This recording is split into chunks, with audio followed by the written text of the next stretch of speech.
అబ్బబ్బబ్బబ్బా!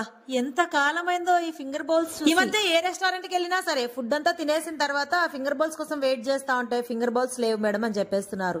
ఇంకా అదే పనిగా లేసి వాష్రూమ్ లోకి వెళ్ళి షింక్ దగ్గర హ్యాండ్ వాష్ చేసుకొని రావాల్సి వస్తుందన్నమాట. మనం అసలే బద్దకస్తులం కాబట్టి తిన్న వెంటనే లేచిపోయి హ్యాండ్ వాష్ చేసుకోవాలంటే చాలా బరువు. అందుకే ఇలాంటి ఫింగర్ బౌల్ ఒకటి తెచ్చి మన మొహాన్ని కొట్టినారనుకోండి, తిన్న చోటే కూర్చొని ఫింగర్ బౌల్ లో చేయి పెట్టి ఆ నిమ్మకాయ బద్దం తీసుకొని అలా పిండుకుంటూ గోరువెచ్చని నీళ్ళలో చేయి పెట్టి అలా అలా ఆడుకుంటూ ఉంటే ఎంత హాయిగా అనిపిస్తుంది. నాకైతే చెయ్యంతా నీట్ గా క్లీన్ అయిపోతుంది. అండ్ అలాగే టిష్యూ పేపర్ తో కూడా ఒకసారి అలా తుడిచేసుకున్నామంటే క్లీన్ గా ఉంటది చెయ్యి అనేది. కానీ ఈ మధ్య ఏ రెస్టారెంట్లలో ఈ ఫింగర్ బౌల్స్ పెట్టడం లేదే. అదే కదా ఇప్పుడు వచ్చిన బాధ. ఆ ఫింగర్ బౌల్స్ పెట్టాలంటే దానికి హాట్ వాటర్ కావాలి, నిమ్మకాయ కావాలి, మళ్ళీ దాన్ని తెచ్చి పెట్టే అదొక బౌల్ కావాలి, సర్వింగ్, ఇదంతా టైం వేస్ట్, ఖర్చు అన్ని వేస్ట్. ఎందుకు లేబ్బా అది పెట్టడం వల్ల వచ్చిన యూజ్ ఏంది?